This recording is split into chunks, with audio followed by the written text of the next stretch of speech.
Bonjour, nous commençons cette revue des titres avec le quotidien national Le Soleil. L'opposition face à l'épreuve des élections législatives, les investitures sapent la solidité des coalitions. Là, s'évoque aussi une coalition qui en nous trouve actuellement non-respect de la parité, tir groupé entre leaders. Yewwi Askan Wi en eau trouble, annonce le journal LAS. Nous passons au journal Alerte au quotidien, aveu de Cheikh Bara Dolly sur la liste dirigée par Barthélémy Dias. Yewwi Askan Wi savait que cette liste n'était pas paritaire. Khalifa Sall et le PDS avaient chacun un candidat à investir, Babacar Mbengue et Joseph Sarr respectivement.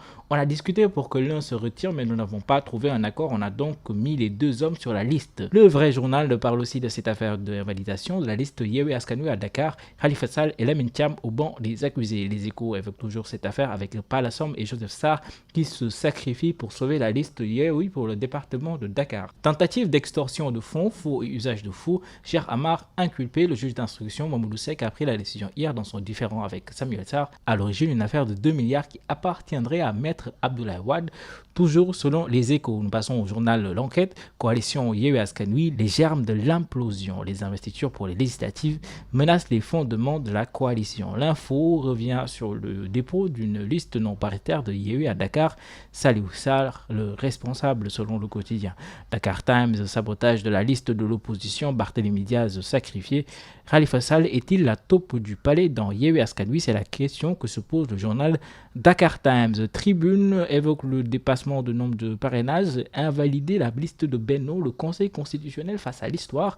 Bougane Gueye qui dit, je cite, je vais porter le recours pour l'annulation de la liste de Benno. Toujours à retrouver à la une du journal Tribune, rejet de la liste de Yewwi à Dakar, à qui profite le sabotage. Sud Quotidien revient sur le bras de fer autour de la liste de Yewwi Askan Wi et des 7 sièges du département de Dakar, Benno et Yewwi en pré-campagne, avec la photo du leader du PASTEF Ousmane Sonko, mais aussi celle de Mimi Touré, tête de liste de la coalition Benno Bokk Yakaar. Besbi Le Jour évoque aussi cette course législative avec Benno qui dévoile ses chevaux selon le quotidien. L'invité de la rédaction de le Walf Quotidien est Abdoulatif Coulibaly, secrétaire général du gouvernement, qui dit, je cite, sur le mandat, le point de vue de Macky Sall n'a pas varié, je n'ai pas à le contredire ou à l'attaquer publiquement. Selon Abdoulatif Coulibaly, un homme politique peut être derrière un journal, ce n'est pas une faute, toujours selon lui. Je ne peux pas être équidistant entre l'APR et le PASTEF. Vox Populi, en réaction à la sortie du président de la République, le leader du PASTEF, Ousmane Sonko, brûle les mandats. Je ne suis pas focus sur les mandats, je ne réfléchis pas à un second mandat, ce n'est pas mon problème. Le quotidien évoque les actes de vandalisme perpétrés sur le tracé du train express régional. Antoine renfile sa toge. Cet acte criminel ne restera pas impuni selon le ministre de l'Intérieur. Libération évoque un contentieux entre la société Bouygues Solutions Systems et la BIMAO. Le tribunal s'abat sur Bougane. La société Bouygues Solutions devra payer la somme de 747 millions.